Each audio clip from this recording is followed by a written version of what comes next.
Assalamu alaikum. Today we are going to start our eighth lecture of discrete structure, basic set theory and function.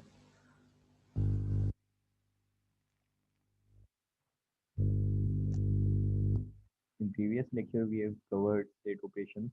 We have seen different set operations, union, intersection, and basic set identities, then proof methods, then algebraic proof examples, then disproving an alleged set property, and in the last we have seen pigeonhole principle. In today's lecture, we will cover finite and infinite set, concatenation of set, recursively defined set, concept. From here, we will start our new lecture, new chapter, concept of function, and domain and range of a function, key size definition of a function, right? So, finite set, a set with a definite number of elements is a finite set, right? Means ऐसा set जिसके अंदर हमारे जो elements हो वो finite उसको हम जो है फाइनाइट सेट कहते हैं. Let's suppose if you have example of set of one digit number.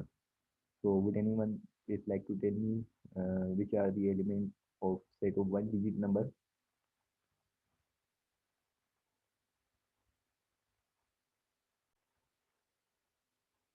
Set of one digit number is the set which will start from 0 and up to 9. This set is representing the set of one digit number, and as we count all the elements which are present in this set, that is why we are saying that this is the finite set, right?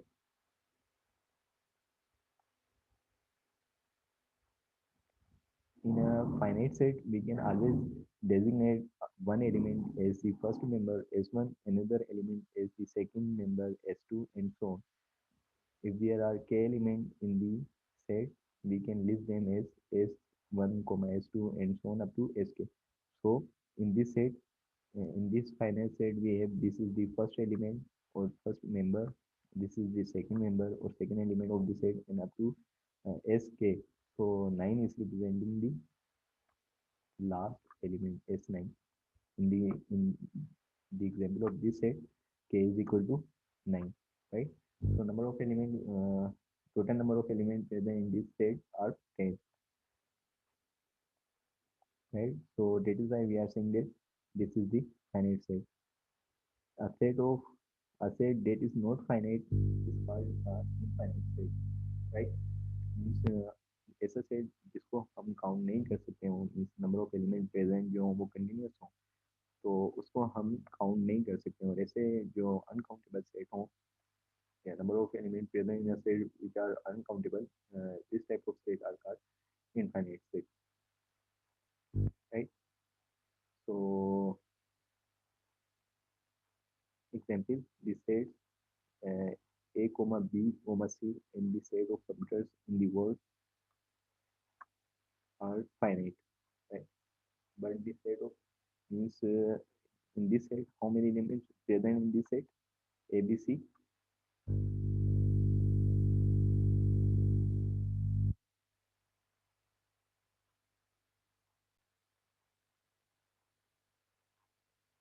Yes, there are three elements present in this set, so we can count this set. The number of elements present in this set are countable. The set of computers in the world are finite, right? Means if you are taking the example of computers, let's suppose the desktop computers of company Intel, or sorry, of company Dell, or Compaq, or means different company which are present, which are build the computers, right? So we can count on the basis of the data present in this particular company. Means her company के पास जो yearly data मौजूद होता है कि number of computer कितने उन्होंने design किए और नंबर ऑफ कंप्यूटर टोटल कितने सेल हुए, राइट? तो अगर हम वो डेटा उनसे पिक कर लेते हैं, मीन्स अगर हम उनसे डेटा रिसीव कर हम एक एस्टिमेट लगा सकते हैं कि number of present desktop computer जो प्रेजेंट है दुनिया में वो कितने हैं, तो हम एक एस्टिमेट लगा सकते हैं कि टोटल नंबर ऑफ कंप्यूटर्स जो प्रेजेंट है वो इतने हैं, right. So that is why we can say the number of computer present in the world, और उसका सेट बना लें डिफरेंट कंपनीज का, जो वो डिज़ाइन कर रही हैं, तो उनको हम काउंट कर सकते हैं। तो उस बेसिस पे हम कह रहे हैं कि फाइनाइट है, द नंबर ऑफ कंप्यूटर्स जो प्रेजेंट वो फाइनाइट है, but this set of integers and this set of points on a line are infinite. Set of integers means it is start from minus infinity to positive infinity, right? तो हम कोई estimate नहीं लगा सकते कि minus infinity दो -1000 को represent कर रहा है, या 10,000 -10,000 को रिप्रेजेंट कर रहा है, या -1 लेक एंड सो ऑन। और पॉजिटिव इंफिनिटी जो है हमारे 1000 को रिप्रेजेंट कर रहा है, या 10,000 को, या 1 लेक को। So that is why we are saying that we cannot count the set of integers. The number of elements present in the set of integers are not easily countable. So they are the set of points on a line, uh, means एक line पर number of points कितने हैं, तो वो भी हम count नहीं कर सकते। Let's suppose in case of first person, if he is marking 5 points on a line, second person is marking 7 points, third person is marking 12 points. So it is vary from person to person, and they will become uncountable. So we cannot count the number of points कि कितने point से मिलकर वो line बनी है, तो उसको भी हम काउंट नहीं कर सकते हैं। तो that is the set of integers and set of points किसी भी सिंगल लाइन पे जो है वो इनफाइनाइट सेट की एग्जाम्पल है। और number of computers, set of computers, और ये जो set a comma b comma c जो रिप्रेजेंट कर रहे हैं, ये फाइनाइट सेट की एग्जाम्पल है,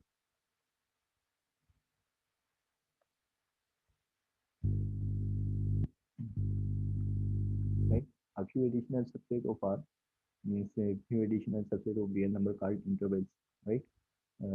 इंटरवल्स जो होते हैं ये हमारे मोस्टली जो हमें हेल्प करते हैं, वो जब हम फंक्शन को रीड आउट करेंगे तो उसमें जो इंटरवल्स होते हैं इवेंचुअली जो हमें रेंज बता रहे होते हैं किसी भी फंक्शन की है, वो कहाँ से स्टार्ट है, कहाँ पे उसकी वैल्यू एंड है, उसकी डोमेन और रेंज में, आउटपुट वैल्यू जो होगी रेंज में, वो कहाँ पे एंड है, तो वहाँ पे ये इंटरवल्स जो है हमें हेल्प कर, right. They are given below where A is less than B, right. Means A छोटा है और बी जो है वो बड़ा है। So in close interval if you have A comma B with this square bracket, तो जो जो ये स्क्वायर ब्रैकेट है ये क्लोज इंटरवल को रिप्रेजेंट करते हैं, राइट। मीन्स ये क्लोज इंटरवल को स्क्वायर ब्रैकेट रिप्रेजेंट करने हैं जो इक्वल है x belongs to real number such that a is less than or equal to x and b x is less than or equal to b। Means इधर हम जो है एक इस सेट में जो है एक रेंज डिफाइन की जा रही है, राइट। मीन्स एक्स की रेंज डिफाइन की जा रही है जो ए से बी के दरमियान है, और ए और बी भी उसमें इंक्लूड है, राइट। मीन्स ए और बी भी उसमें include, that is why we are saying that this is the closed interval. Means if you have a set 1 2 3 up to 99, right. अगर ये हमारे पास सेट मौजूद है जो 1 से स्टार्ट हो रहा है और अप टू 99 है, और ये सेट को हम रिप्रेजेंट कर रहे होते हैं, जैसे यहाँ पे ये सेट बिल्डर फॉर्म में लिखा हुआ है, राइट। तो सेट को हम जो है ना कर्ली ब्रेसेस से रिप्रेजेंट कर रहे होते हैं, लेकिन जब हम इंटरवल्स में सेट को रिप्रेजेंट कर रहे होते हैं तो हम ये स्क्वायर ब्रैकेट से रिप्रेजेंट करते हैं क्लोज इंटरवल में, राइट।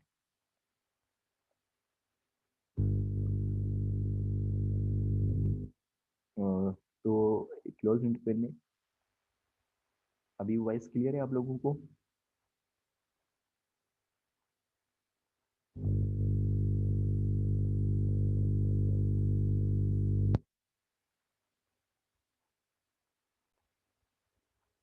तो क्लोज इंटरवल में ये 1 जो होगा ये भी इंक्लूड होगा, और ये 99 जो होगा ये भी इंक्लूड होगा इस सेट में, right. Means x belongs to R, और ये इक्वल टू जो है मीन्स एक्स इक्वल है ए के भी। In this case a is equal to 1 and x in between 1 to 99, and x is also equal to b. In this case we have 99 equal to b, right। so जो x है वो 1 से 99 के दरमियान में भी जो वैल्यू है वो भी x हो सकता है, और 1 और 99 खुद भी x हो सकता है, right? So this is the form by which we can represent the closed interval, right? In closed open interval, at the one side, because initially we have the closed, so we put the square bracket over here at initial point, and in second point we have open. We will put the parenthesis over here. This square bracket is representing that this a value, the value of a is included in the set, but the value of b is excluded, right? X belongs to R such that a is less than or equal to x, but x is less than b, means x जो है वो a हो सकता है लेकिन b नहीं हो सकता। b से जो छोटी वैल्यू होगी वो x की वैल्यू होगी। In the case means close interval में अगर हम इधर स्क्वायर ब्रैकेट की जगह पेरेंथेसिस अगर पुट कर दें, राइट, और हम ये पेरेंथेसिस पुट कर देते हैं तो ये हमारी सेकंड कंडीशन क्लोज इंटरवल की कंडीशन बन जाएगी। अब इसमें हमारे पास कौन कौन से रेंज बताएंगे आपके, कहाँ से कहाँ तक ये रेंज आएगी?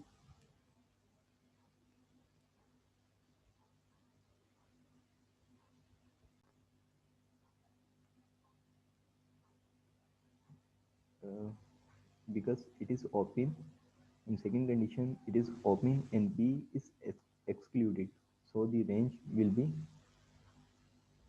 from 1 to 98, मीन्स इसकी जो रेंज होगी वो 1 से लेके 98 तक होगी, क्योंकि ये अगर ये हम कंडीशन देखें तो x जो है वो a के इक्वल हो सकता है, और in this case a is equal to 1, लेकिन x जो है वो b से लेस देन होगा, वो इक्वल टू नहीं होगा। Here we do not have the equal sign, right? Here we have the less than sign, so x will be x will be less than b, so less than b is 98, right? On in terms of real number, if we are talking about, so it will be 98 point up to 98.9, right? Means 98.9 तक ये होगा, 99 नहीं होगा, जो भी number होगा 99 से less than होगा, भले वो फ्रैक्शनल में ही क्यों ना हो, because we are talking about real number, तो वो भले फ्रैक्शन में ही क्यों ना हो, लेकिन जो एक्स होगा वो 99 नहीं होगा, उससे छोटे ही होगा, right? So this condition is representing the closed open interval. And in terms of open closed interval, we have represent in this form, means initially we started it from parenthesis, means this the value of a is excluded, and here we have square bracket, means the value of b is included in this form, right? X belongs to real number such that a is less than x and x is less than or equal to b. So now in the form of again we are, if we are taking the same example 1 2 3 up to 99, so what will be the value of this set in terms of third point open close interval?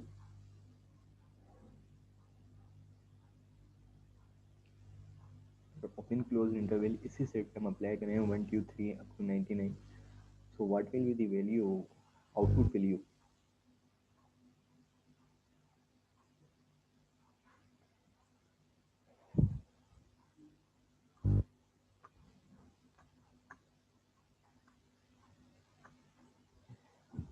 x जो start होगा हमारे पास वो start होगा 1.1 से, means sorry, here here we have a equal to 1, right? a हमारे जो है इक्वल टू 1 है, और ये x a जो है वो एक्सक्लूडेड है इस साइड में, राइट? तो 1.1 से लेके 99 तक, मीन्स ये 99 इंक्लूड होगा। x इज लेस देन और equal to b, means less than और इक्वल टू b मीन्स या तो x इससे छोटा हो या अप टू यही हो, means 99। So this open close interval में जो हमारी आउटपुट वैल्यू होगी वो 1.1 से लेके 99 तक होगी, right? Open interval means these both are excluded. These both values are excluded. Here we have parentheses over here, and here we also have parentheses over here. That means x belongs to real number such that a is less than x and x is less than b. So again, right? So the value of open interval will be 1.1 to 98.9, right? 1.1 to up to 98.9, right?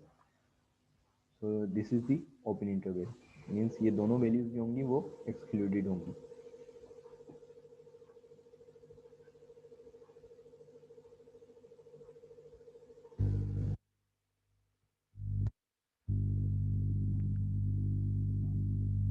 Right?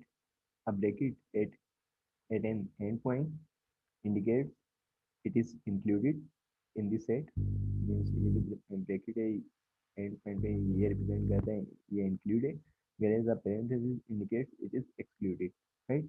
Example, the set x belongs to real number such that x is greater than or equal to a is denoted by a comma infinity, means a comma using the infinity symbol, a comma infinity. Why we are writing in this form?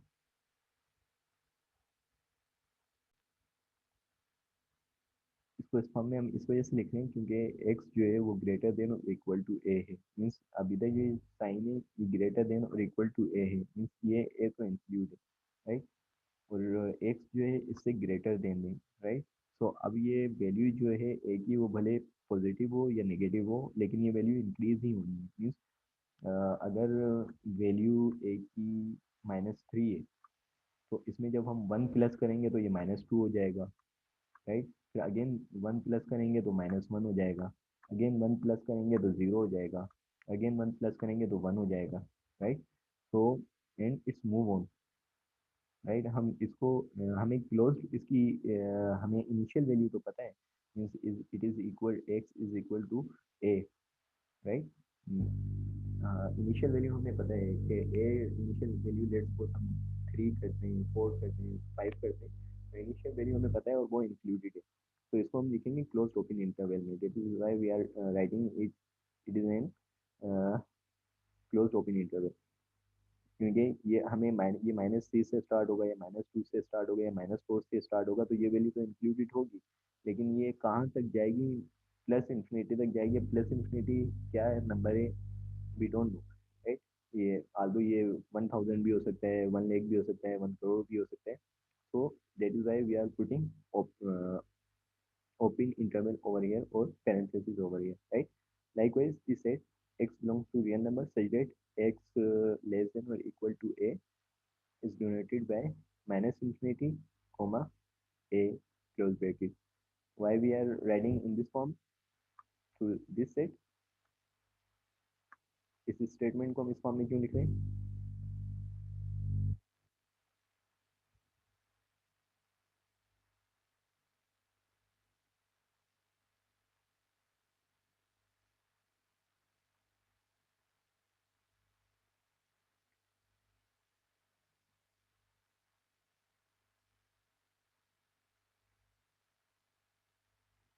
इधर जो हमने लिखा था वो इस वजह से लिखा था कि यहाँ पे जो वैल्यू थी वो इसकी इंक्रीज हो रही थी, डेट इज वाई हमें इनिशियल वैल्यू तो -3 पता थी, लेकिन इंक्रीजिंग वैल्यू अप टू कहाँ तक जाएगी हमें पता नहीं है कि कहाँ पे जाएगी क्लोज होगी, तो डेट इज वाई हमने इसको इधर क्लोज किया था और इसको एंड में ओपन किया था, right?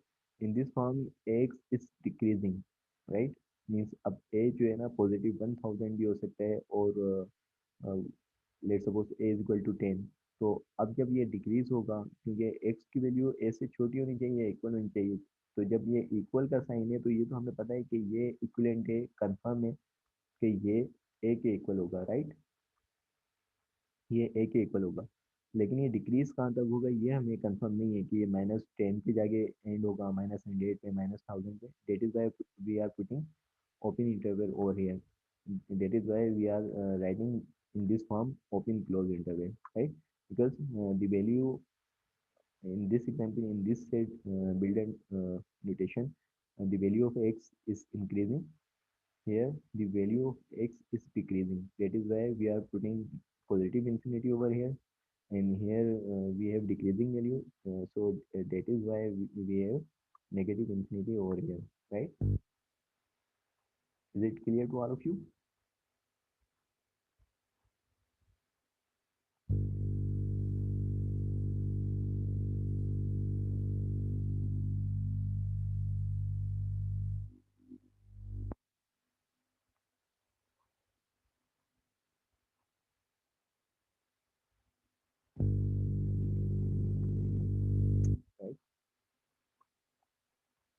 If a set is infinite, we may still be able to select a first element S1, a second element S2, and so on. S1, S2, and so on, right? Means अगर कोई infinite set है लेकिन उसकी हमें एक proper उसका हमें first second third element पता होता है। एक सीक्वेंस होती है लेकिन हम उसको एक इनफाइनाइट कह रहे होते हैं लेकिन हमें पता चला होता है ये कि किस पर्टिकुलर सीक्वेंस में चला है। Let's suppose if we if we take the example of multiple asset multiple of 7 asset which is multiple of 7, so the multiple of 7 will be 7 1 is 7, 7 to the 14, 8 7 3 the 21 and so on। Means अब ये एक infinite set है, right? क्योंकि हमें पता नहीं है कि ये कहाँ पे जाके एंड होगा।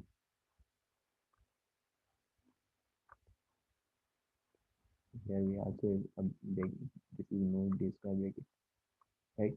तो ये जो सेट है 7, 14, 21, 21, 28, 28, 35 एंड सो ऑन। मीन्स अभी हम एक पर्टिकुलर सीक्वेंस तो ये एक इनफाइनाइट सेट है लेकिन हमें एक पर्टिकुलर सीक्वेंस पता चल रही है कि किस सीक्वेंस में चल रहा है, राइट? मीन्स इसमें जो डिफरेंस आ रहा है वो 7 7 का आ रहा है। अगर 14 में से हम 7 माइनस करें तो डिफरेंस 7 का आएगा। 21 में से 7 14 माइनस करें तो डिफरेंस जो है 7 का आएगा। 28 में से 21 माइनस करें तो डिफरेंस 7 का आएगा। तो ये एक इनफिनाइट सेट है लेकिन इसमें एक हमें फर्स्ट सेकंड थर्ड एलिमेंट की बेसिस पे हमें सीक्वेंस पता चली है। तो इस टाइप की जो इनफिनाइट सेट होते हैं वो हम इन्यूमरेबल सेट कहते हैं। Such an infinite set is said to be enumerable, right? Means ऐसे इनफिनाइट सेट जिसमें आपको on the basis of first element second element third element में एक सीक्वेंस पता चल रही हो लेकिन वो इनफिनाइट हो कि वो किस सीक्वेंस में चलें। तो ऐसे सेट्स को जो हम कहते हैं वो हम डिन्यूमरेबल सेट कहते हैं, right? Both finite and denumerable sets are countable, right? Means although now it is infinite set, right? लेकिन ये काउंटेबल है। डिन्यूमरेबल सेट्स जो होते हैं वो फाइनाइट सेट बोथ जो होते हैं वो काउंटेबल होते हैं। अब जैसे initially we have taken the example of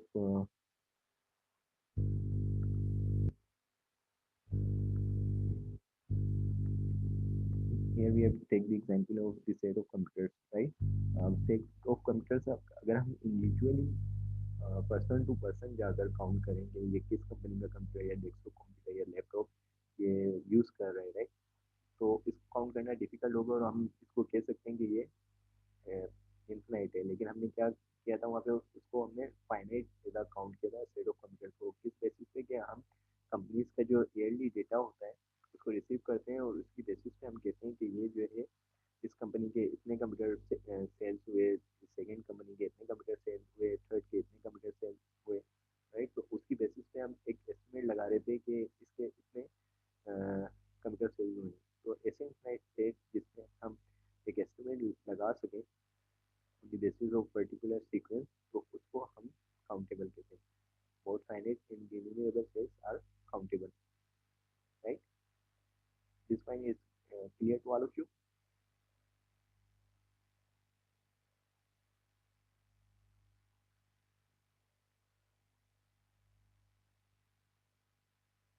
countable Countable does not mean we can give a total number, but means that we can say here is the first one and here is the second one and so on, right?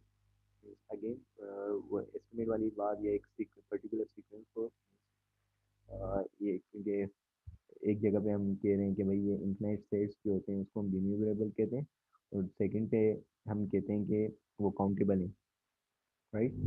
तो ये कैसी बात हो गई कि हम तो वही सेट काउंटेबल होते हैं जो फाइनाइट होते हैं। तो डिन्यूमरेबल सेट की टर्म्स में अगर हम उसको काउंटेबल कह रहे हैं तो हम ये नहीं कि हम उसके तमाम एलिमेंट्स को काउंट कर सकें।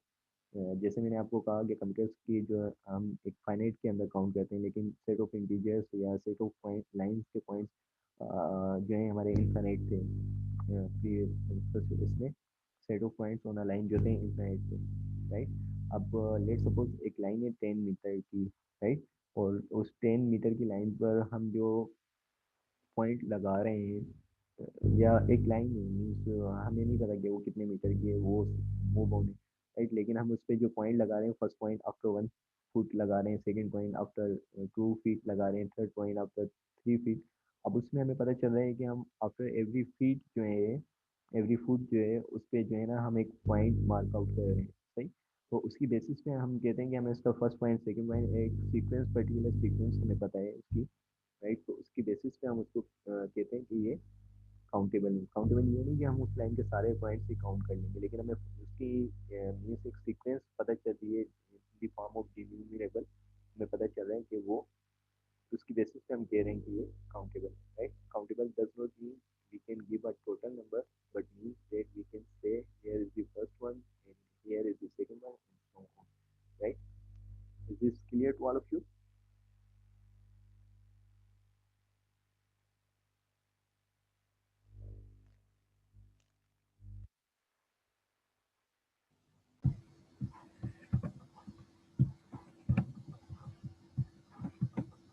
So countable sets examples.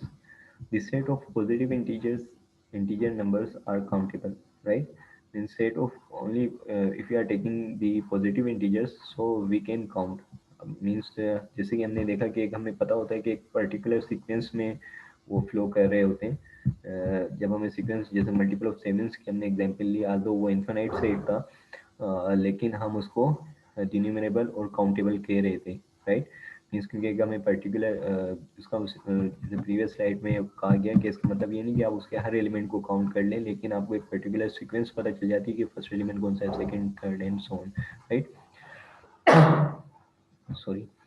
So to prove it, we need to give a counting scheme. In this case, 1, 2, 3, and so on. These are the positive integers. The set of positive rational numbers are countable, right? अगर अब rational number in the form of one we represent one by one, one by two, means ये rational की form में हमने इसको represent किया है। ये वन के साथ 1, 2, 3, 4, ये टू के साथ 2/1, 2/2, 2/3, 2/4 एंड सो ऑन, ये थ्री के साथ 3/1 and so on. And row wise भी, ये कॉलम वाइज भी कंटिन्यू है और रो वाइज भी continue. In the next row we have 4/1, 4/2, 4/3, 4/4 and so on, right? So we can count the positive integers in the diagonal form. Means first we say this one is the first element, then in this diagonal we have only one element, right, one by one. In the second row, in the second column we have only two element, 2/1 and 2/2. So this is the first element, this is the second element, this is the third element, and in third row and third column we have this is the fourth element, this is the fifth element, this is the sixth element, and uh, at fourth row and fourth column 4/1 will be the seventh element, 3/2 will be the eighth element, ninth element, 10th element, and we can estimate or we can count the uh, integers, positive integers in the form of this representation, right? Is it clear?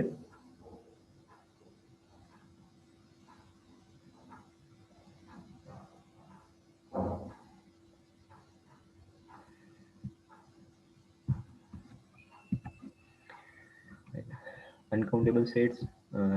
There are also some sets that are uncountable.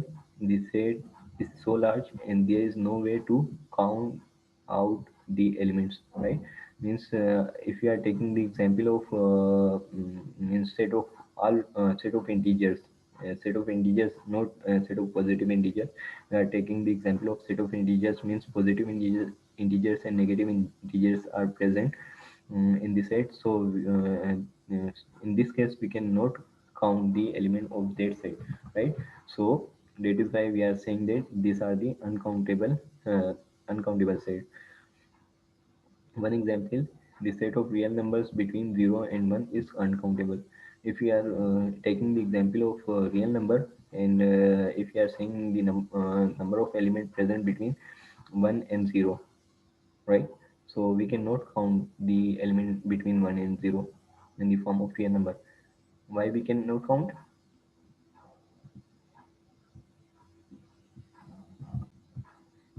We cannot count because a person is splitting the coins between 0 and 1 in 10 pieces, right? Means first person is writing 0 0.1, 0 0.2, 0.3 and up to 0.9 and 1, right?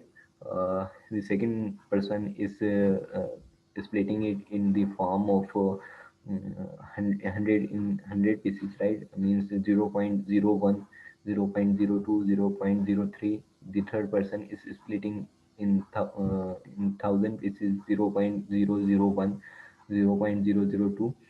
So that is why we cannot count the real number present in between 0 and 1. That is why this is the uncountable. Yes, we cannot count them because of infinite number between them. A computer can only manage finite set, right? Means हमारे पास एक NP type problem होती है, P type problems होती है. So that is why we are saying computer can solve only in terms of algorithm. Computer can solve up to now. Computer can solve only P type problem, not NP type problem. So that is why we are saying a computer can only manage finite set, right? P type problems और N P type problems जब आप algorithm analysis पढ़ेंगे तो उसमें आपको पता चलेगा कि पी टाइप्स प्रॉब्लम्स हमारी क्या होती हैं और एन पी टाइप्स प्रॉब्लम्स जो कॉम्प्लिकेटेड प्रॉब्लम्स होती हैं वो हमारी, जैसे हमारा शेड्यूलिंग एल्गोरिथम है, ये अ, हमारा एन पी टाइप प्रॉब्लम्स में आता है. सेल्समैन्स प्रॉब्लम जो है, ये हमारा शॉर्टेस्ट पाथ फाइंड आउट करना, ये हमारा पी टाइप प्रॉब्लम में आता है. सो मीन्स जब आप ये एन पी टाइप और पी टाइप को छोड़ दें, आप ये आप जब एल्गोरिथम पढ़ेंगे तब उसमें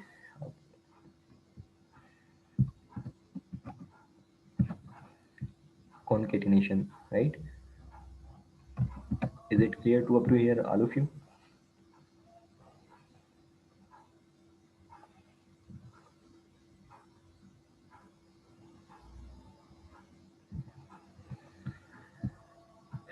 राइट.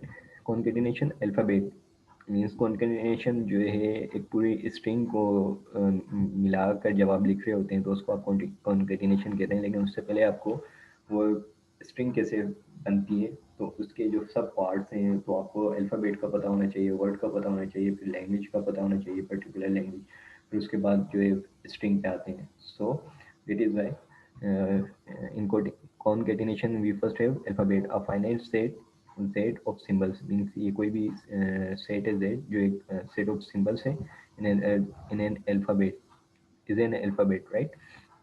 कोई भी एक एलिमेंट जो होगा वो एक अल्फ़ाबेट कहलाता है. Let's suppose if you are writing alpha beta gamma, वो एक एलिमेंट है, या एक सही ए बी सी डी, वो एक अल्फ़ाबेट है, right? Sigma is the upper case Greek letter sigma. Means ये जो समेशन साइन या सिग्मा जो है ये आपका upper case Greek letter sigma को शो करता है. A word or string over sigma is a finite arrangement of symbols from sigma. Means अब जो वर्ड या जो स्ट्रिंग बनती है वो फाइनाइट अरेंजमेंट होती है अल्फ़ाबेट्स की या सिंबल्स की, उसी ही सिग्मा में से, राइट? मीन्स अब जो भी एक वर्ड आप राइट डाउन करते हैं, जो भी आप एक वर्ड राइट डाउन करते हैं तो वो आप एक कलेक्शन ही होती है वर्ड की. मीन्स अगर वर्ड ही सिंपल वर्ड ही लें तो ये एक अल्फ़ाबेट है WORD. मीन्स ये अलग अलग 4 अल्फ़ाबेट है जिससे कंबाइन करके एक जो लफ्ज़ बन रहा है वो वर्ड लफ्ज़ बन रहा है, राइट? सो इसी वजह से जो ये सिंबल्स जो है ये एक अलग वर्ड है, लेकिन ये सारे अल्फ़ाबेट से मिलकर एक फाइनाइट अरेंजमेंट ऑफ अल्फ़ाबेट्स है जिससे ये एक वर्ड बन रहा है, right? Are you getting it?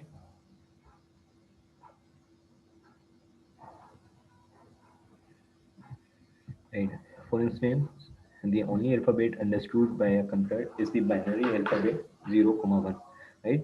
जो कंप्यूटर जो है वो सिंपली हमारी मशीन लैंग्वेज ही समझता है. Means in the form of 0 और 1 जो है बाइनरी नंबर्स की फॉर्म में ही जो भी हम उसमें इनपुट देते हैं, जो भी हम ऑपरेशन परफॉर्म कर रहे होते हैं, प्रोसेसिंग कर रहे होते हैं, तो जो कंप्यूटर हमारी जो लैंग्वेज समझ रहा होता है वो in the form of 0 and 1 ही समझ रहा होता है. अब उसके बैक पे जैसे आपके आस्की कोड होते हैं, let's suppose if you are pressing A तो उसका अलग से in the form of 0 and 1 कोई कोड होगा। जब वो कोड कंप्यूटर के प्रोसेस में जाता है तो कंप्यूटर उसको प्रोसेस करके वो कहता है कि भाई ए प्रेस हुआ है, फिर बी प्रेस करते हैं तो उसका अलग कोड होता है, राइट।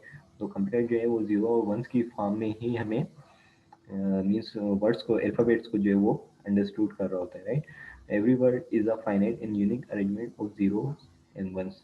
मीन्स हर जो वर्ड होगा, राइट, अब अल्फ़ाबेट जो है वो in the form of 0 and 1 होगा, तो हर वर्ड जो होगा एक यूनिक पैटर्न होगा।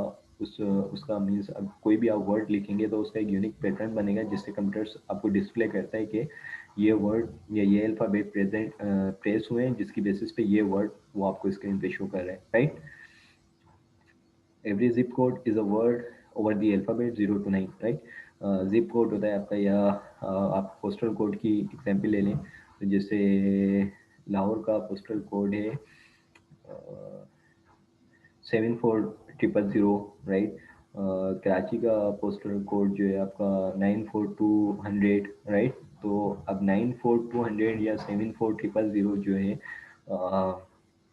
वो 74000 7 भी इसी ही वर्ड की में से, इन्हीं अल्फ़ाबेट में से 7 को पिक किया, फिर 4 को पिक किया, फिर 000 को पिक किया, तो उसको कंबाइन करके आपने इन्हीं अल्फ़ाबेट को कंबाइन करके एक वर्ड बना दिया।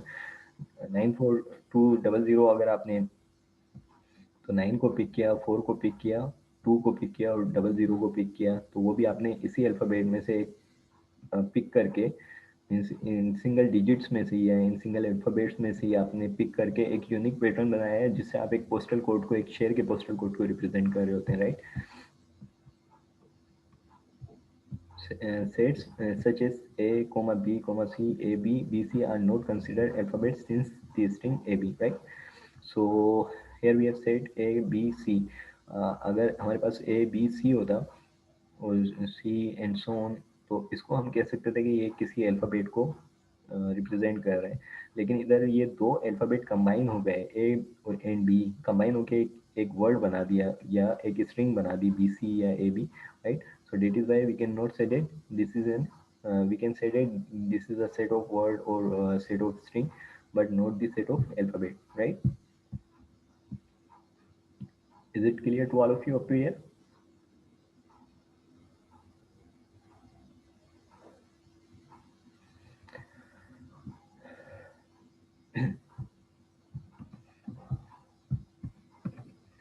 Length of a word. The length of a word W denoted by these two lines between this word means इन दो लाइंस के दरमियान में, ये जो बार्स हैं इसके दरमियान में जो भी आप अल्फ़ाबेट लिखेंगे, राइट, सो वो जो अल्फ़ाबेट होंगे वो जितने भी उसके उसमें प्रेजेंट नंबर ऑफ अल्फ़ाबेट्स होंगे, उसकी काउंटिंग जो होती है वो लेंथ ऑफ अ वर्ड को रिप्रेजेंट करती है।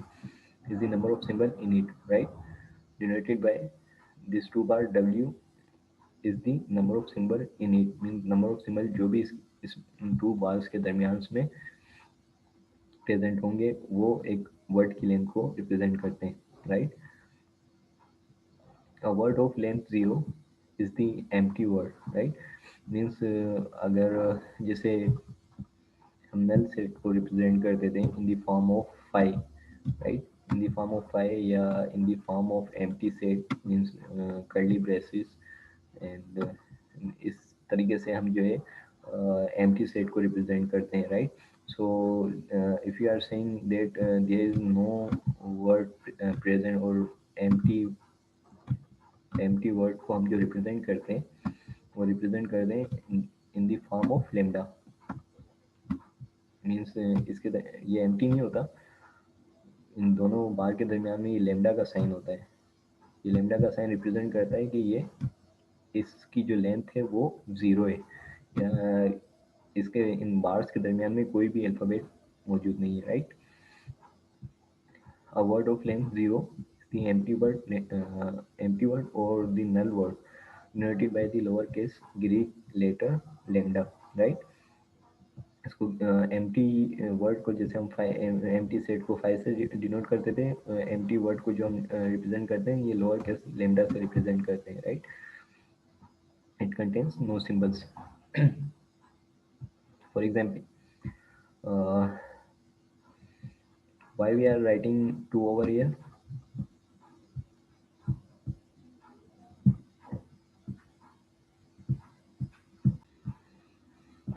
So because we have one alphabet this and second alphabet this, so that is why we are writing the length of this word is 2,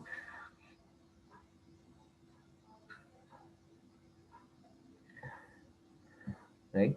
So here we have the length of word 5. This is equal sign. Here we have the length of word is 5, right? So 1 2 3 4 5. So that is why we are saying that this is 5. And this is the length of the word is equal to 0. As I told you, lambda is representing the empty word, that the empty word. This it means that it contains no symbols. So because no symbols present in over here, right, we are simply writing lambda over here. So that is why the length of this word is 0, right? The set of words over an alphabet is denoted by sigma asterisk, right set of words means इससे हम set of alphabet represent कर रहे थे sigma से, और sigma asterisk से जो है हम सिग्मा एस्टेरिक से सेट ऑफ वर्ड्स को रिप्रेजेंट करते हैं, right? Is it clear to all of you up to here?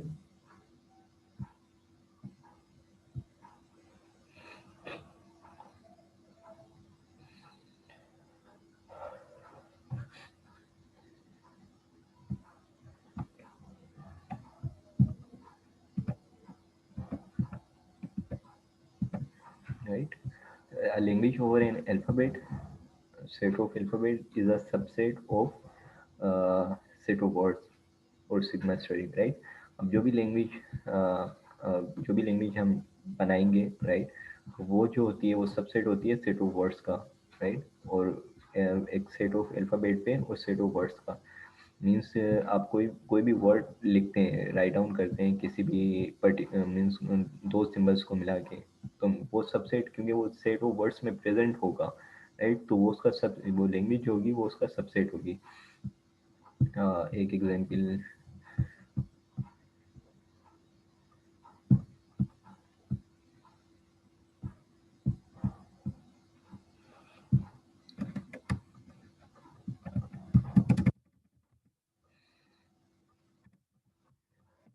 Right, जैसे हमारे,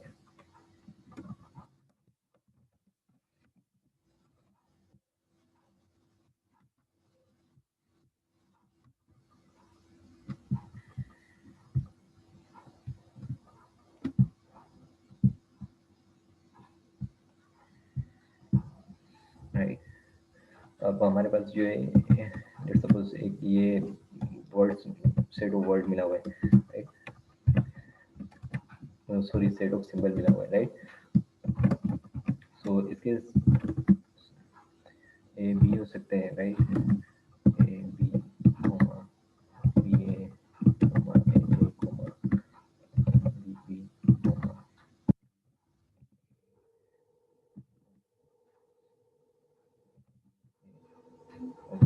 and so on, right? Means ये कंटिन्यू ही रहेगा, राइट? अब अगर मीन्स ये सेट ऑफ ये जो हमें मिला हुआ है ये सेट ऑफ अल्फ़ाबेट है, और ये जो है सेट ऑफ वर्ड्स जो है इस अल्फ़ाबेट से जो एक सीक्वेंस बन रही है या एक सेट जो बन रहा है, राइट? अब जो अगर हमें क्वेश्चन में आता है कि ए कोमा बी की टू लेंथ की जो है लेंथ टू की सेट बना के देना है, राइट? तो टू लेंथ का जो सेट बनेगा वो ए बनेगा कोमा ए बी बनेगा कोमा बी ए बनेगा and last one is B B. इससे ज़्यादा नहीं बन सकते, राइट? तो टू लेंथ का हमने इस लैंग्वेज में मीन्स इन अल्फ़ाबेट पे जब हमने एक लैंग्वेज डिज़ाइन की टू लेंथ की, राइट? सो हमने कहा कि जो लैंग्वेज होती है इस अल्फ़ाबेट पे वो सबसेट होती है सेट ऑफ वर्ड्स का, राइट? तो अब आप ये देखें कि A present in set of words A, right? A B is also present over here, B A is also present over here, and BB is also present over here, right? So we can say it or we can prove that we have proved this point. A language over an alphabet, sigma is a subset of set of words. The following two examples illustrate this definition, right? This set of zip code is a finite language over the alphabet. जैसे हमने example ली थी, तो जो language जो बनी या postal code की जो हमने एग्जाम्पल ली थी 74000 की, राइट, तो वो इन्हीं में से ही बन रहे थे, तो मीन्स वो इसका सबसेट ही होगा। इनसे मिलके जितने भी वर्ड्स, सेट ऑफ वर्ड्स बनेगा, वो लैंग्वेज वो या वो पोस्टल कोड जो होगा वो पर्टिकुलर सिटी का वो सबसेट ही होगा इस सेट का, राइट। और let sigma is equal to a comma b, then set of words will be set of words will be lambda comma a comma b comma a comma ab and so on. Here we have null word, here we have single alphabet word, here single alphabet, here we have double length word, here we have three length word, here we, and so on, fourth length, fifth length, sixth length, right? An infinite set means ये एक set of words जो है इन दो alphabet से और different length पर, means single length पर, double length पर, थर्ड लेंथ पर, फोर्थ पर, फिफ्थ पर एंड सो ऑन, तो ये एक इन्फिनाइट सेट हो जाएगा, राइट। नोटिस डेट, अब जैसे जैसे मैंने उधर आपको बताया कि टू लेंथ का हमने बनाना है, सेट बनाना है, तो मैक्सिमम टू लेंथ के जो सेट बनते हैं वो A comma B, a b b a and b b is a finite language over sigma, right? So whereas a comma a b a is an infinite language, means अगर ये set of words है ये infinite language है, लेकिन to length का जो हम बना रहे हैं तो वो एक finite language, means only four words are present in this set, right? So and a present in this infinite set, a b is also present, b is also present, b is also present. So that is why we are saying that a language over an alphabet is a subset of set of words, right?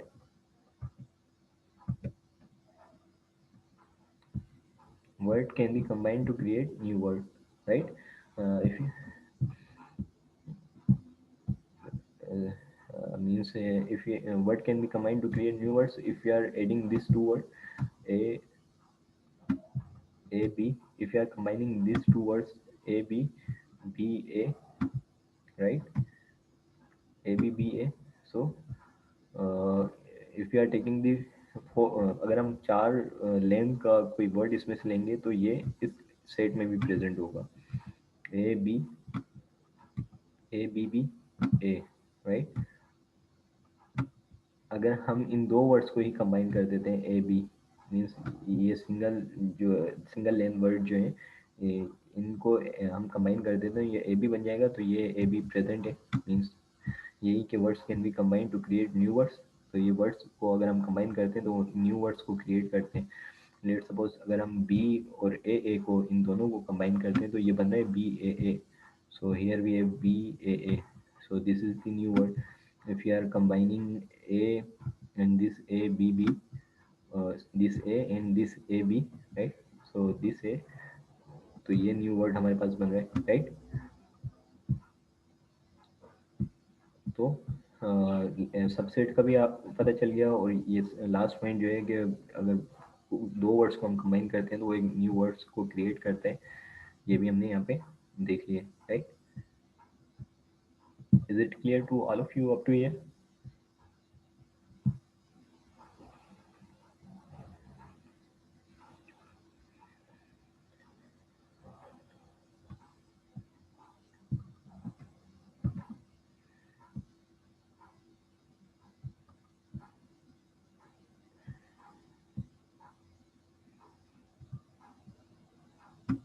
Right.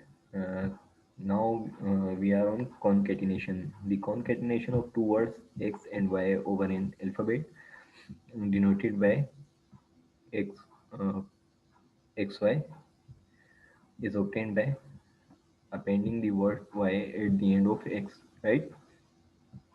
Means हमारे पास अगर two words मौजूद हैं या कोई दो string हमारे पास मौजूद हैं, तो उसकी जो कॉन्केटिनेशन जो होता है सिंपल प्रोग्रामिंग लैंग्वेज में, जब हम किसी भी स्टेटमेंट को मीन्स हम प्रोग्रामिंग लैंग्वेज में जब हम कर रहे होते हैं, तो जब हम आउटपुट को शो कर रहे होते हैं, तो हम स्ट्रिंग का एक पार्ट शुरू में रखते हैं, फिर देन बीच में वो हम अपनी आउटपुट वैल्यू या आंसर की वैल्यू को प्रिंट करवाना चाहते हैं, और फिर एट दी एंड फिर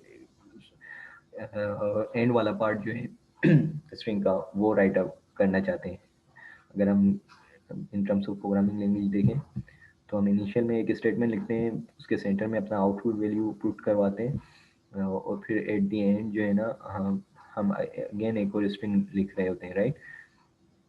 सो इसको जब हम इसको इस फॉर्म में जब हम अपने आउटपुट को रिप्रेजेंट कर रहे होते हैं, तो वो कॉन्केटिनेशन कहलाता है, राइट।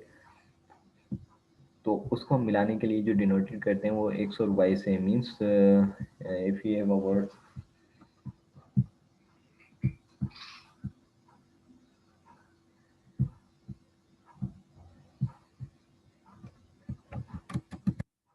सपोज हमारा एक वर्ड है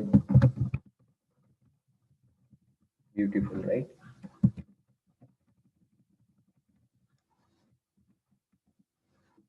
एक्स हमारा है ब्यूटीफुल,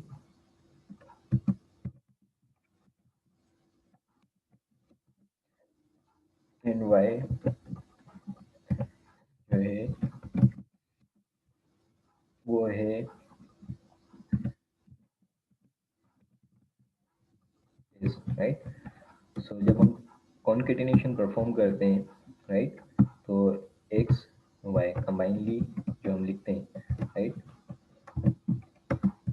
या it is also equal to X plus Y, जो प्रोग्रामिंग लैंग्वेज की फॉर्म में हम जो इस स्ट्रिंग को बीच में रिप्रेजेंट कर रहे होते हैं, वो ऐसे रिप्रेजेंट कर रहे होते हैं, मीन्स इधर हम अपनी एक स्ट्रिंग लिख देते हैं, फिर उधर अपनी आउटपुट वैल्यू फिर प्लस के साथ दूसरी स्ट्रिंग लिख देते हैं, तो it will become,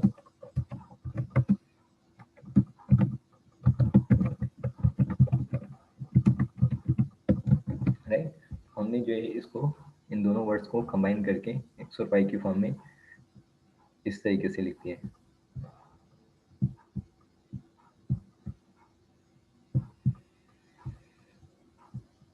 right. So obtain is appending the word y at the end of x. Thus, if x is equal to x1 up to xn and y is equal to y1 up to yn, so xy is equal to x1 means first string आएगी हमारे पास, and then फिर second string आएगी, right? For example, let sigma be the English alphabet, x is equal to Ken and y is equal to Ada, right? So the combinedly, if you are concatenate these both x and y, right? So the concatenation word of this these two string will be Canada, right? Means हमने x के can को और y के ada को combinedly Canada करके write up कर दिए, right? Notice that concatenation is not a commutative operation. Means हमारा जो कॉन्केटिनेशन जो होता है वो हमारा कम्यूटेटिव ऑपरेशन को फॉलो नहीं करता है, सिर्फ एक स्पेशल कंडीशन है जिसमें वो फॉलो करता है, बाकी in terms of English in terms of strings जो है वो फॉलो नहीं करता है। कॉन्केटिनेशन जो है हमारी कम्यूटेटिव प्रॉपर्टी को फॉलो नहीं करता है। कम्यूटेटिव प्रॉपर्टी आपको पता होगी, आप सबने असाइनमेंट वगैरह भी बनाई है और ये पढ़ते ही रहे आप। कम्यूटेटिव प्रॉपर्टी हमारी जो होती है A plus B is equal to B plus A,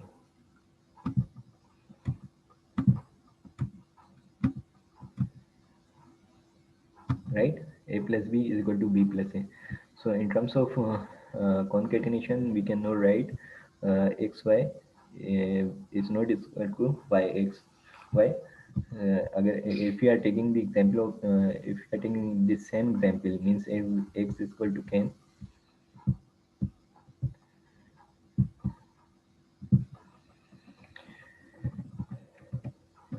x is equal to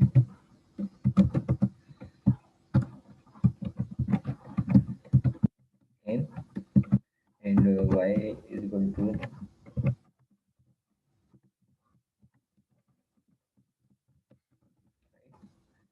so xy will be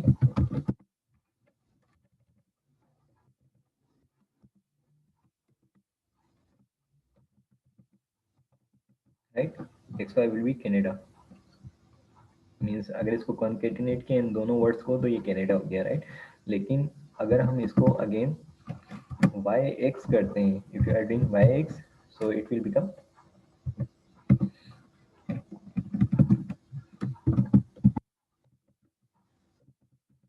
again, right। मीन्स if you are joining this string in this form then Canada बन रहा है। अगर हम इसको वाई एक्स की form में join करें तो अडाकेन बन रहा है, राइट। जो मीन्स सेंसिबल नहीं है या अंडरस्टैंडेबल नहीं है, right. So that is why we can not perform commutative operation over concatenation, right।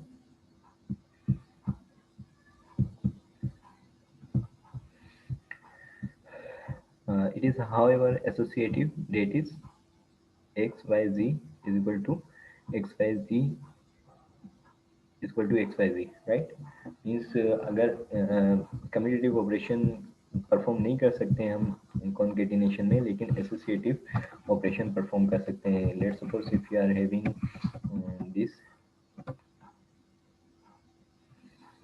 And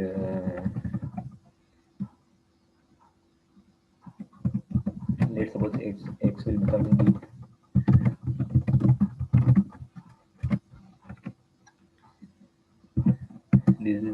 this is the first string, the x is equal to the world is, and this is the second string y is equal to beautiful, and this is the third example, right। so अगर हम पहले x और y perform करते हैं, means अगर हम पहले x और y परफॉर्म करते हैं, राइट। सो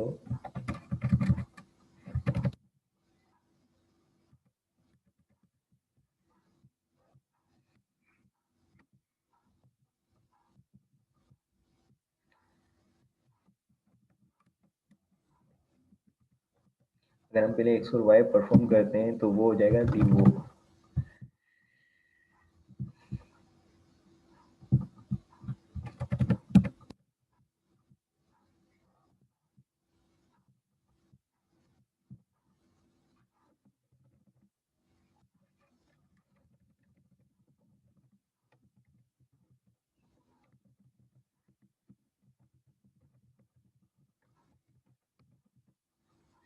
राइट, पहले हमने एक्स और वाई परफॉर्म किया तो वो the world is beautiful, then हमने इसमें जेड इंक्लूड किया तो ये हो जाएगा, राइट।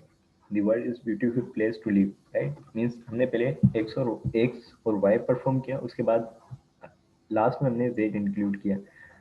तो जब भी हमारे पास जो सेंटेंस बना है the world is beautiful place to live, अगर हम पहले वाई और जेड परफॉर्म कर देते हैं, राइट। पहले हम वाई और जेड परफॉर्म करते हैं, वाई स्ट्रिंग है ब्यूटीफुल और जेड जो है प्लेस टू लिव, राइट। और उसके बाद हम इसमें एक्स इंक्लूड करते हैं, मीन्स हमने वाई और जेड पहले परफॉर्म करते हैं, उसके बाद हम इसमें एक्स इंक्लूड कर रहे हैं। तो this is the associative, right. Means हम पहले एक्स वाई परफॉर्म कर लें, उसके बाद इसमें जेड इंक्लूड करें, फिर भी सेम सेंटेंस। अगर हम इसमें पहले वाई जेड परफॉर्म कर दें, उसके बाद एक्स इंक्लूड करें, फिर भी same sentence. So that is why this is saying that concatenation is not perform the follow the commutative operation, only one special condition it follow the commutative operation। it is however associative, that is x comma y। पहले हमने यही किया कि हमने पहले x y perform किया, उसके बाद z इंक्लूड किया था। सेकंड वाली में हमने पहले y और z को किया और उसके बाद हमने उसमें x इंक्लूड किया था, right. So it is follow the associative property, right। is it clear to all of you up to here?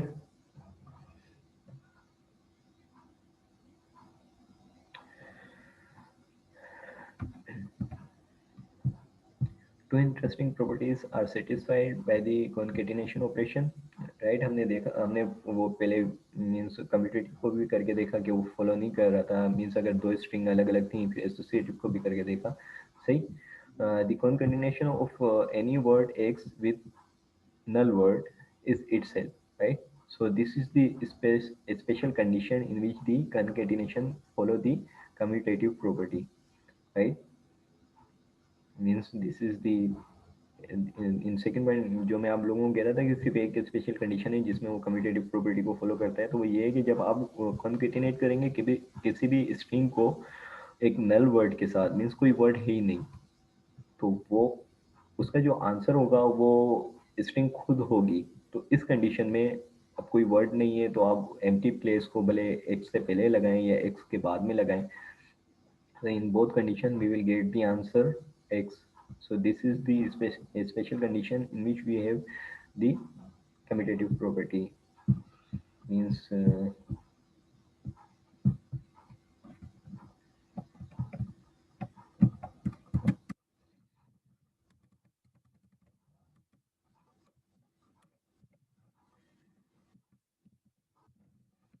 if we have empty or if we have null word over here और उसको हम concatenate करें किसी भी string के साथ, right? Right? तो वो इक्वल होगा,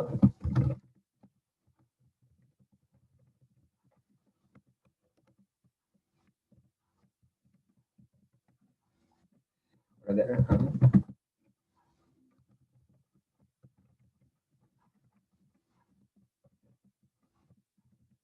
right. So in this, if we have null word or a string with this, and we will get the same answer, the education. If we have a string, and then we will concatenate it with a null word. In this condition, we will also get the same answer, the education. Right now, is it clear to all of you?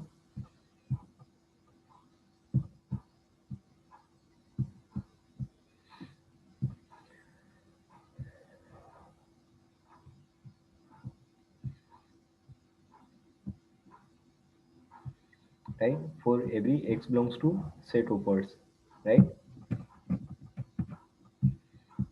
So let x comma y belongs to set of words, then length of x comma y will be length of X plus length of Y. Means अगर आप कोई भी word को combine करके, जैसे हमने previous examples में देखा था, अगर हम जो इसको कंबाइन कर रहे थे, इस वर्ड को इस वर्ड के साथ कंबाइन कर रहे थे, तो वो ए बी बन रहा था, राइट।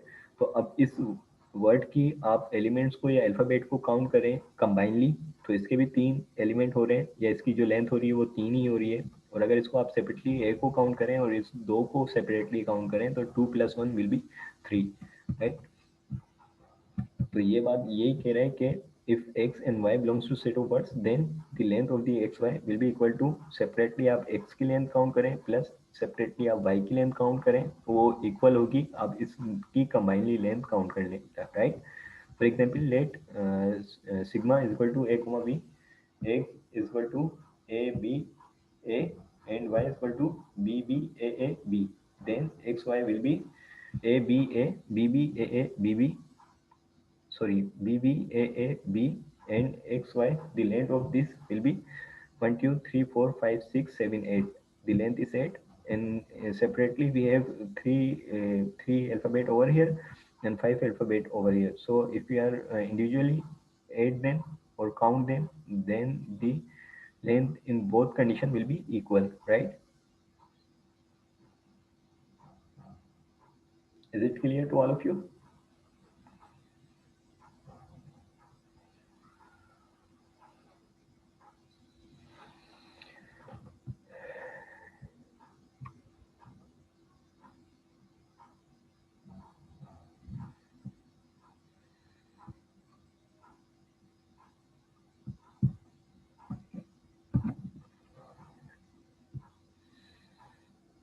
यहाँ तक आप लोगों को समझ में आया ये कम्यूटेटिव और एसोसिएटिव वाला?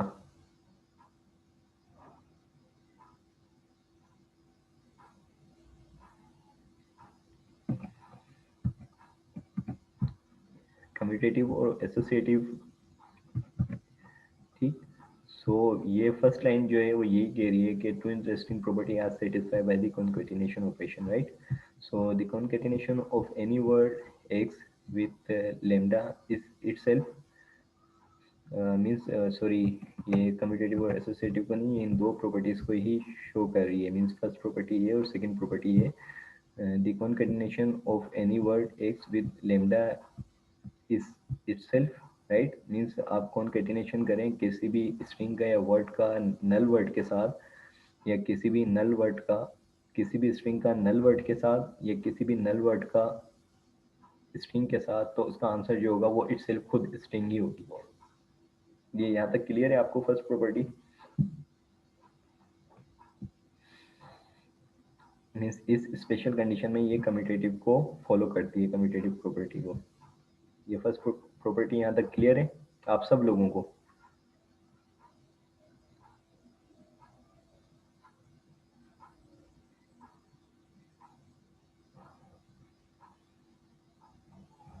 राइट।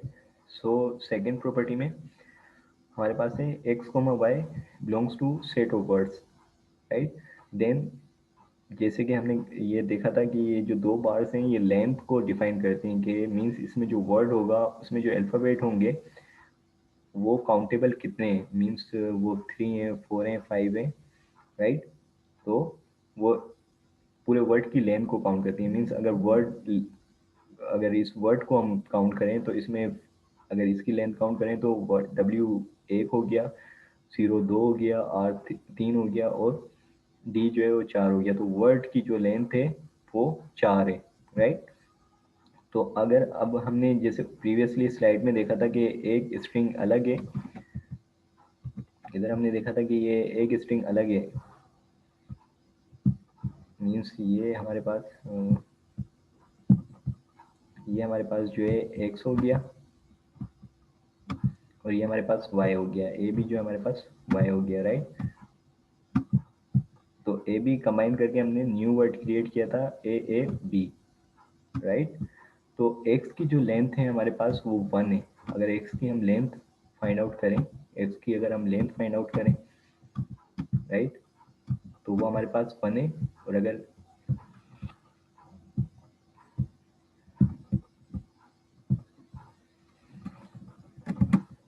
राइट, सो x हमारे पास है a के इक्वल,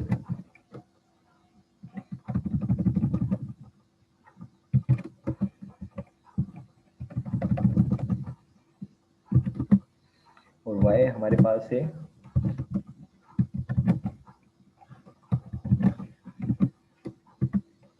ए बी के equal, right. So the length of x is 1, length क्योंकि इधर हमारे पास एक एलिमेंट है, the length of x is 1 and the length of plus the length of a b is 2, means here we have a 1 and 2। तो y की जो length है हमारे पास 2 है, और x की जो लेंथ है वो हमारे पास 1 है, राइट। सो ओवरऑल जो ये लेंथ हो रही है ये 3 हो जाएगी, राइट। अब अगर हम इसको कंबाइन कर लें, मीन्स इस स्ट्रिंग को कंबाइन कर लें, तो ये स्ट्रिंग हमारे पास जो एक्स वाई की स्ट्रिंग बन रही है, एक्स वाई की जो हमारे पास स्ट्रिंग बन रही है वो ए बी बन रही है, राइट। तो ए बी, तो ओवरऑल इसकी लेंथ जो हो रही है वो भी कितनी हो रही है, 1 2 3, राइट। तो इसकी भी जो लेंथ हो रही है वो 3 के इक्वल है, राइट। तो हमने इसको इंडिविजुअली भी काउंट करके देखा, इसको हमने इंडिविजुअली भी काउंट करके देखा, जब हमने लेंथ ऑफ एक्स और वाई काउंट की तो तब भी 3 हो रही थी। इसको हमने कॉन्केटिनेट करके इस स्ट्रिंग को काउंट करके देखा तो तब भी इसकी जो लेंथ हो रही थी वो 3 हो रही है, राइट।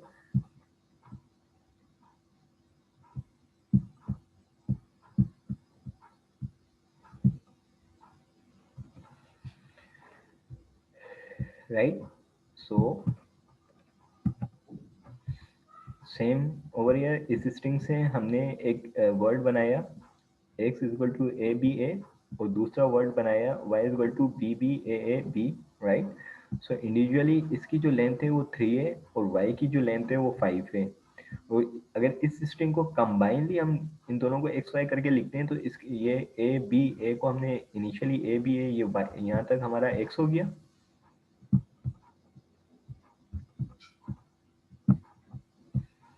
यहाँ तक हमारा एक्स हो गया ए बी ए, राइट, ये ए बी ए आ गया,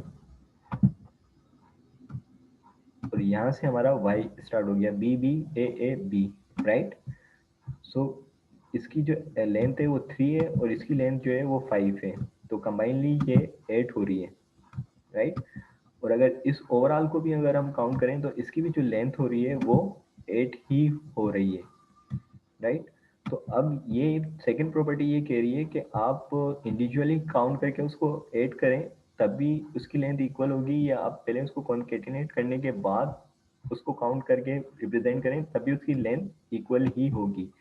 तो ये यही कह रही है कि अगर x एंड y बिलोंग्स करते हैं सेट ऑफ वर्ड्स से तो लेंथ ऑफ y बराबर होगी उनकी इंडिविजुअल लेंथ की काउंटिंग के, right.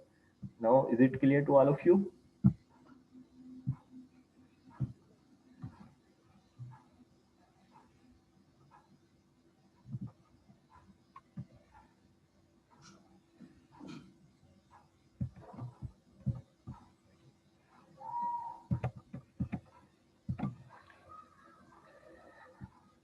Recursively defined sets. A new way of defining set is using recursion, right? Means जब हम कोई भी सेट को अब हम डिफाइन कर रहे हैं, मीन्स एक न्यू सेट को डिफाइन कर रहे हैं, वो with the help of recursion भी हम डिफाइन कर रहे होते हैं। मीन्स एक ही एलिमेंट को हम अगेन एंड अगेन कॉल कर रहे होते हैं और उसकी बेसिस पे हम एक न्यू सेट को जो है ना डिफाइन कर रहे होते हैं। तो उसको डिफाइन करने का जो वे होता है उसको हम रिकर्सिवली डिफाइंड सेट कहते हैं, right. A new way of defining set is using recursion.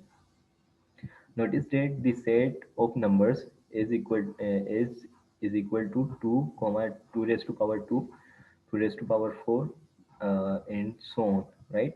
Means here we are recursively call the element 2, right? Means this 2 is the basis clause or first condition is that this 2 is belong to a set, right? This 2 is belong to we can write it is in the form of 2 raised to power 2 and power 0. We are recursively calling this 2, right? 2 raised to power 0 will be 1 and 2 raised to power 1 will be 2, right? And 2 raised to power 2 1, 2 raised to power 1 will be 2, and this 2 is the base form, right? Again we can write the 2 raised to power 4 2 के ऊपर power 2 और again इस 2 के ऊपर power 2, right? 2 raised to power 2 and again raised to power 2, so we can write it is in the form of 2 raised to power 4. 2 raised to power 16 we can write 2 raised to power 2, 2 raised to power 2 and again 2 raised to power 2, means 2 raised to power 4 and 4 raised to power 2 16, right? So we can write 2 raised to power 16. So we are recursively calling to whom? To which element we are recursively calling?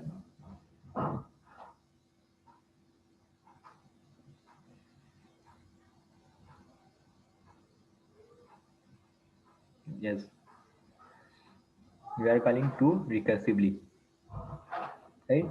Again if you are taking 2 raised to power 2, 2 raised to power and 16, means ये 16 तो हमारा इस recursion तक आ गया।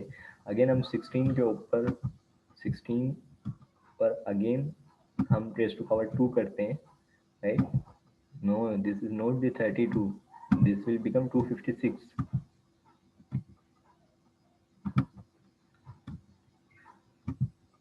This will become 256, means हम 2 के ऊपर power नहीं, हम एक रिकर्जन चला रहे हैं।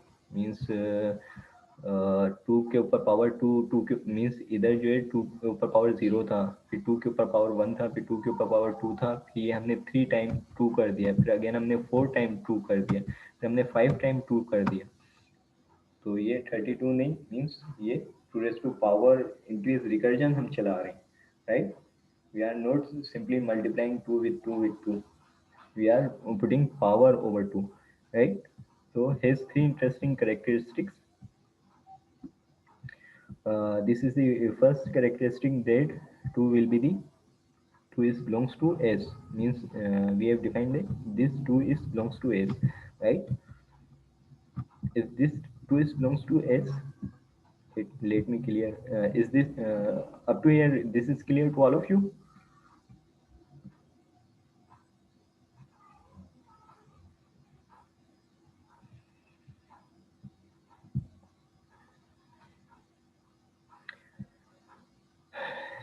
एस के सिंपल एलिमेंट हमने जो लिया है, इनिशियली हमने 2 एलिमेंट लिया है, सही है। S belongs to S set, right. अब हम 2 को जो है रिकर्सिवली कॉल कर रहे हैं, और उसको रिकर्सिवली कॉल करके हम जो है एक न्यू सेट डिफाइन कर रहे हैं। A new way of defining set is using recursion. तो हम जो एक न्यू सेट जो डिफाइन कर रहे हैं, वो उसको on the basis of recursively call कर कर हम उस सेट को डिफाइन करेंगे, राइट। मीन्स इनिशियल एलिमेंट जो हो गया 2 belongs to S, then 2 raise to power 2, then 2 raised to power 2, 2 raised to power 2, then 2 raised to power 2, 2 raised to power 2 and 2 raised to power 2। एक ये recursion type की ये चल रही है, राइट। तो फर्स्ट कैरेक्टरिस्टिक में जो है हमारे पास 2 belongs to set S, means S is equal to, here we have equal sign, s is equal to 2, right? This first condition is true. In second condition we have, if x belongs to s, right, then 2x also belongs to s, right? Means if initially if we have in s, अगर हमारे पास s में अभी initially 2 ही मौजूद है, right. Initially हमारे पास s में जो मौजूद है वो 2 है, फर्स्ट कंडीशन पे हमारे पास 2 मौजूद है, राइट। तो x बिलोंग्स करता है सेट s से, तो x बराबर हो गया 2 के, right. x is equal to 2, x will become 2, right? Then 2x belongs to also from s set, means ये 2x भी जो belongs करेगा वो s set से ही belongs करेगा, right? means अब अगर हम 2 के ऊपर पावर 2x करें, right, और x हमारा जो इक्वल है वो 2 के इक्वल है, right? तो ये फॉर्म ये बन गई है, ये फॉर्म ये बन गई है ना, 2 रेज टू पावर 2 बन गया है,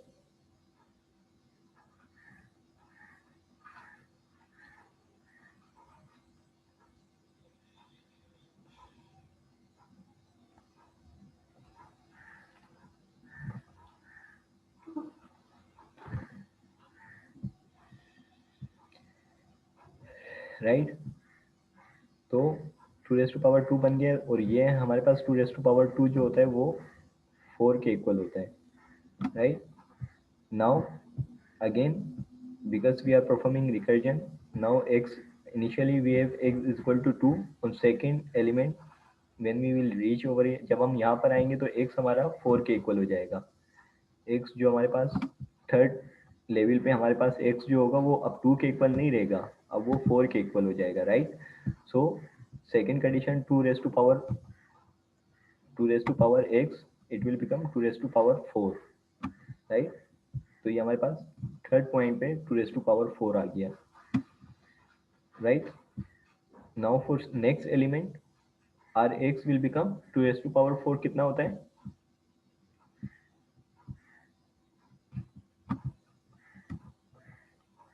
it is 16, right. For next element 2 raise to power 4 जो होता है 16 होता है, तो 2 रेज टू पावर 16 हो जाएगा हमारे पास इसके नेक्स्ट एलिमेंट के लिए, राइट। तो नेक्स्ट एलिमेंट जो हमारा हो जाएगा वो हो जाएगा 2 raise to power 16 which is equal to 256, right. अब x जो हो गया हमारे पास फिफ्थ लेवल पे 256 हो गया है, ये x जो है फिफ्थ लेवल पे 256 हो गया है, देन 2x विल बी 2 के ऊपर power 256,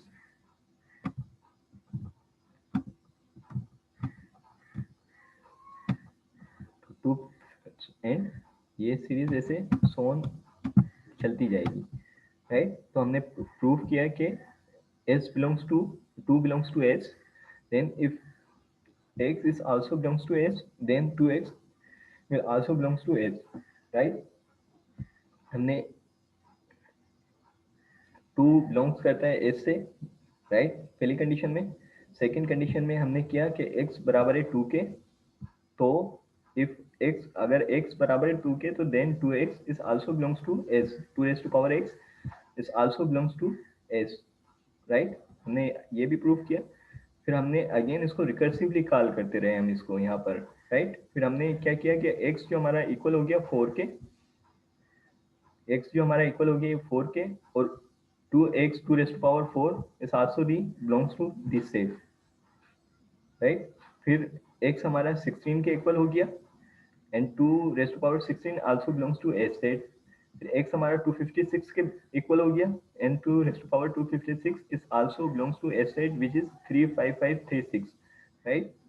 Every element of S is obtained by a finite number of applications of properties 1 and 2, means her element जो S का हम गेट कर रहे हैं वो with the help of property 1 और प्रॉपर्टी 2 से ही गेट कर रहे हैं, राइट। इसकी बेसिस पे हम ये इनफाइनाइट सेट को डिजाइन कर रहे हैं रिकर्सिवली 2 को कॉल कर करके, right. Is it clear to all of you?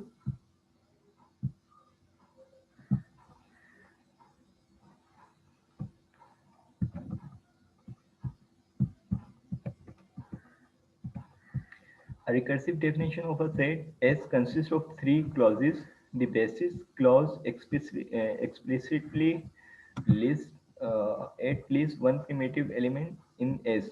Primitive element हमारा root element जो होता है, मीन्स हम जिसको रिकर्सिवली कॉल करें उसको हम प्रिमिटिव एलिमेंट कहते हैं, राइट। और एक्सप्लिसिट जो है वो आपकी सेपरेट एलिमेंट बनाता जाएगा, मीन्स अलग अलग, जैसे वो 2 बन रहा था, फिर कोमा 2 रेस टू पावर 2 बन रहा था, फिर कोमा 2 रेस टू पावर 4, फिर कोमा 2 रेस टू पावर 16, तो वो अलग अलग रिकर्सिवली एक एलिमेंट ऐड होता जा रहा था उस सेट में, राइट।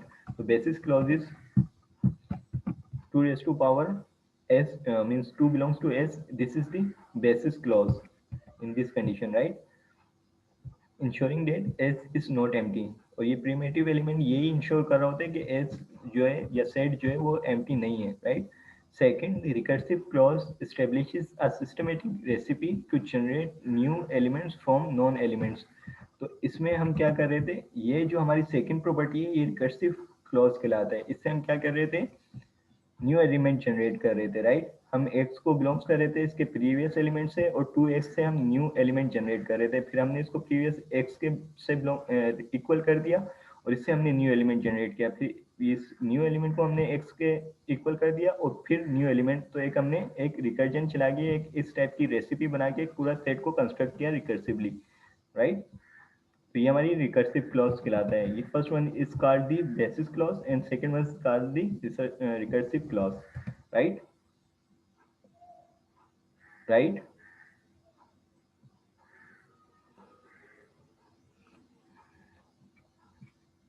क्लियर हो रहा है आप लोगों को?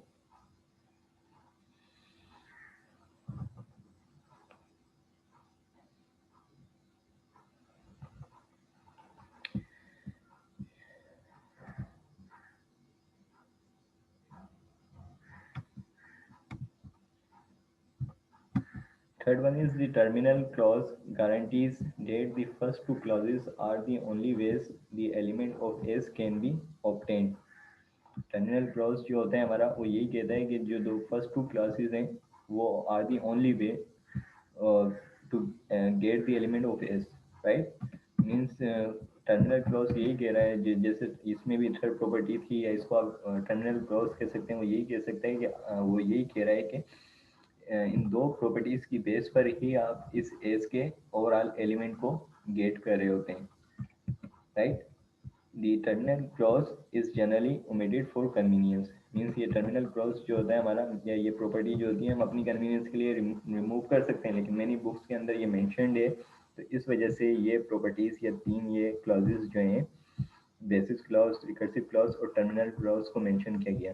बेसिस क्लॉज ये first one property, recursive clause ये आपकी सेकंड, एंड टर्मिनल क्लॉज ये आपकी third one property, right.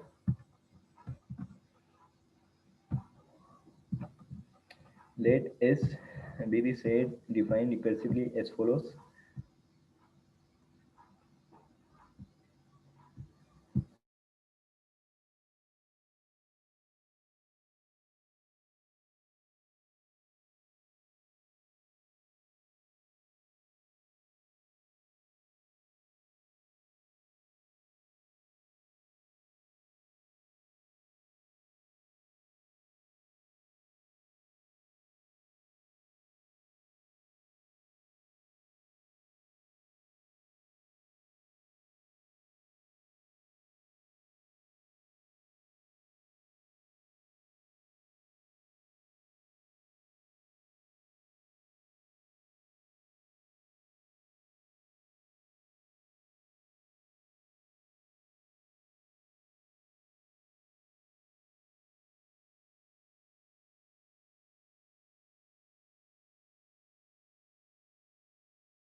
In example, we have let S be the set defined recursively as follows.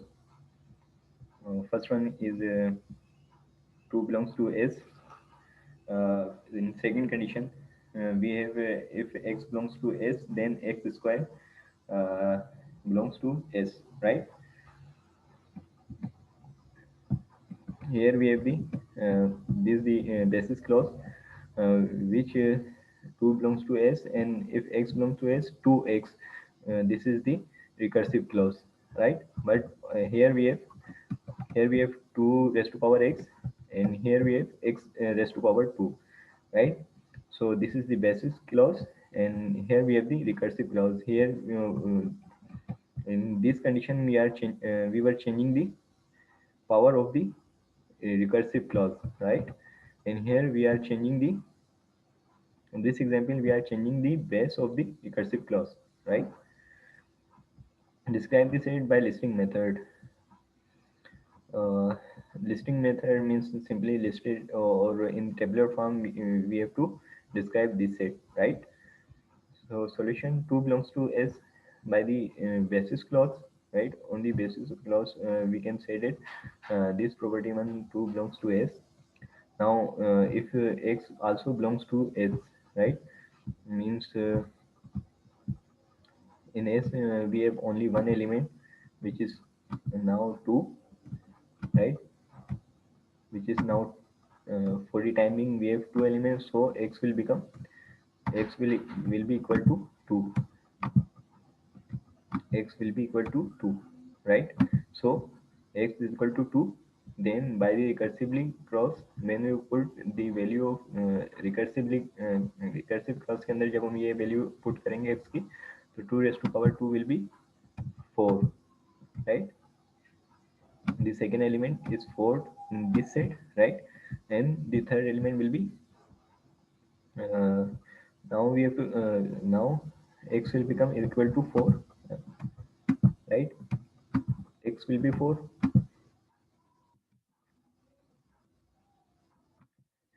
So when we will put the value of x over here, 4 raised to power 2 will be 16, right? 4 raised to power 2 will be 16. Then x will become 16, right? So 16 raised to power 2 will be 256, right? So in next round, x will become 256,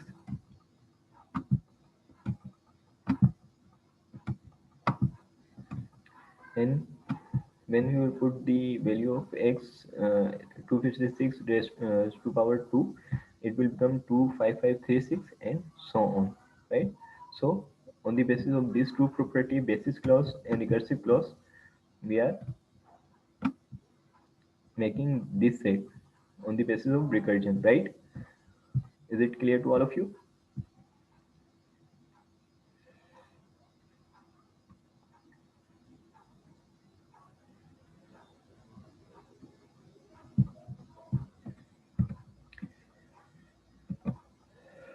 Right?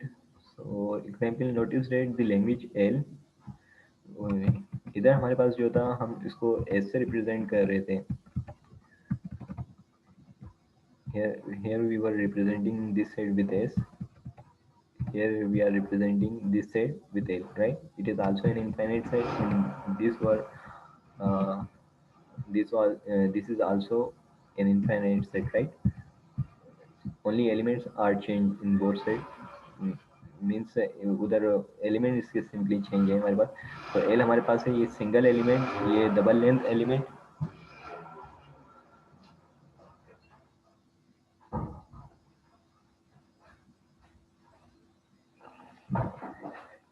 L ये single length element, double length element and fourth length, three length element, right?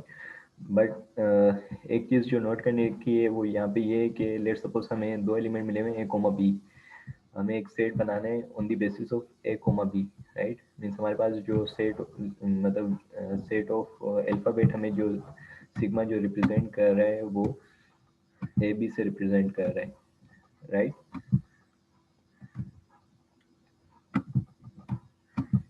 A comma B से represent कर रहा है. लेकिन इधर जो एक चीज़ note करने की है वो ये है कि ये जो वर्ड जो एंड होगा वो अल्फ़ाबेट ए से एंड होगा, right? That is why we are not using B in this language. समझ में आ रही है आप लोगों को?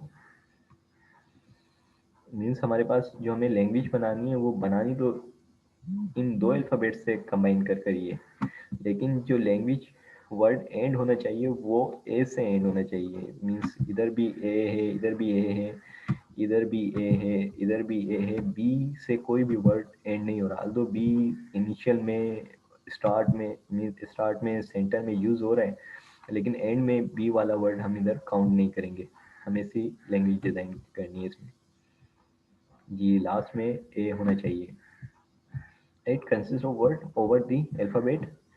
ये इधर ये बात लिखी हुई है, sigma A comma B that end in the letter A. और ये भी बात लिखी हुई है, that end in the letter A, right? It can be defined recursively as follows. Uh means अब इनिशियली अब हमें जैसे ये हमें एक सेट ऑफ अल्फ़ाबेट दे दिया है ए कोमा बी, और हमें ये कंडीशन भी बता दी गई है कि वो एंड होना चाहिए ए से, राइट? तो अब हमें पता चल गया कि इनिशियल जो हमारी बेसिस क्लॉज होगा वो यही होगा कि ए बिलोंग्स करता है,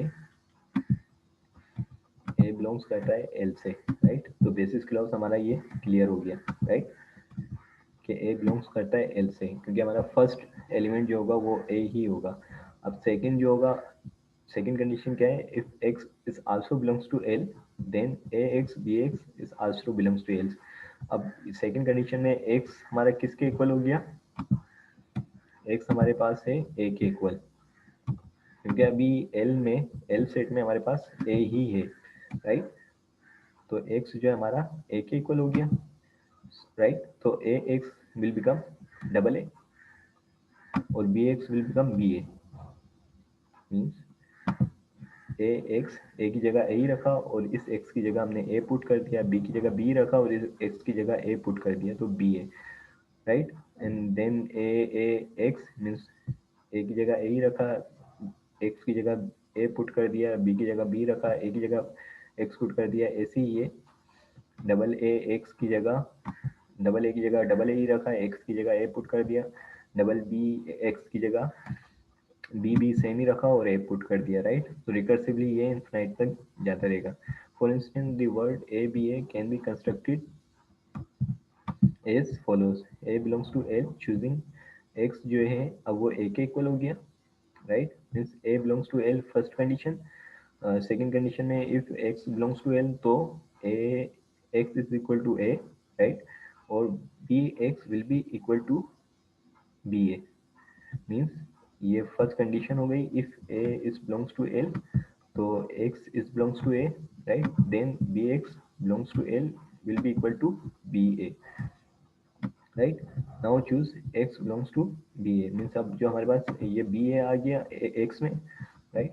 तो एक्स जो है हमारा वो बी ए के इक्वल हो गया, right, then A X will be equal to, A की जगह हमने ए ही रखा है और एक्स की जगह जो है हमने बी ए पुट कर दिया, right, this is also belongs to L, A B A B A, right. और रिकर्सिवली आप ये पूरी लैंग्वेज इन्फिनाइट तक ये चलती जाएगी, right. Is it clear to all of you up to here?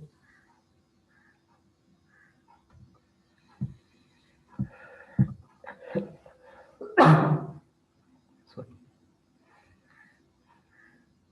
right.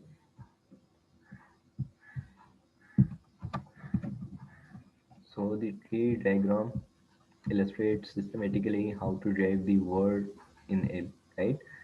तो ये आपके पेपर में भी या आपके क्विज में भी जो है ये ऐसे आ सकते हैं कि आप एक वर्ड दे दिया जाए आपको और बोला जाए कि ये इससे एंड होगा या स्टार्ट होगा या सेंटर में, और इसका एक ट्री डायग्राम आप रिप्रेजेंट करें। लेकिन इधर जो इस एग्जाम्पल की जो ये ट्री डायग्राम वो सिंपली बन रही है वो ऐसे कि आपके अभी लैंग्वेज में जो आपकी बेसिस क्लॉज है वो ए है, वो एन भी ए से ही होना चाहिए। तो ये पास ट्री या बाइनरी ट्री जो बन रहा है मीन्स ए की दो ब्रांचेस निकलनी है वो ए के साथ होगा या बी ए होगा। अगेन इस ए की दो ब्रांचेस निकलनी है, एक ए के साथ एंड हो रहा है और एक बी ए के साथ, मीन्स ये ए और बी ए। अगेन इसकी ब्रांचेस ये ट्रिपल फोर्थ ए होगा और बी ट्रिपल ए होगा, right.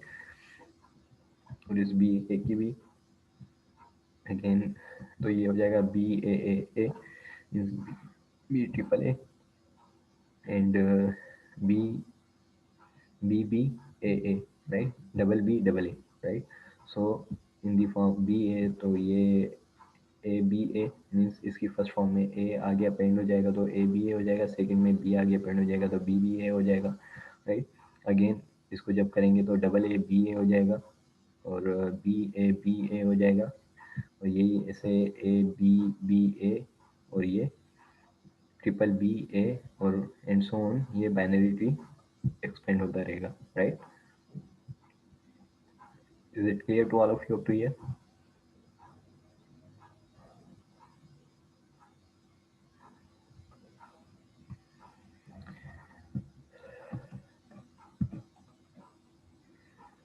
So this is the end of our this chapter, and in summary, sets are extremely important for computer science.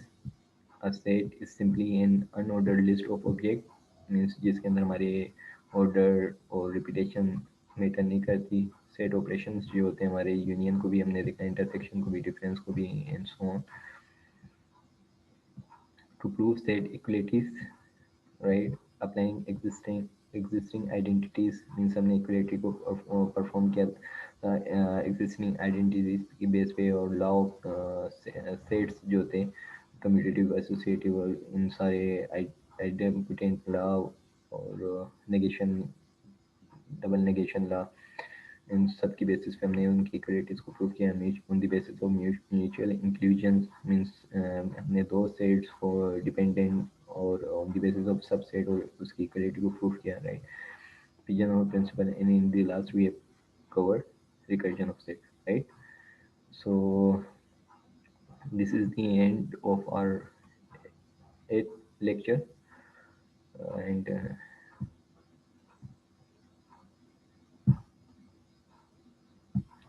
right, अगर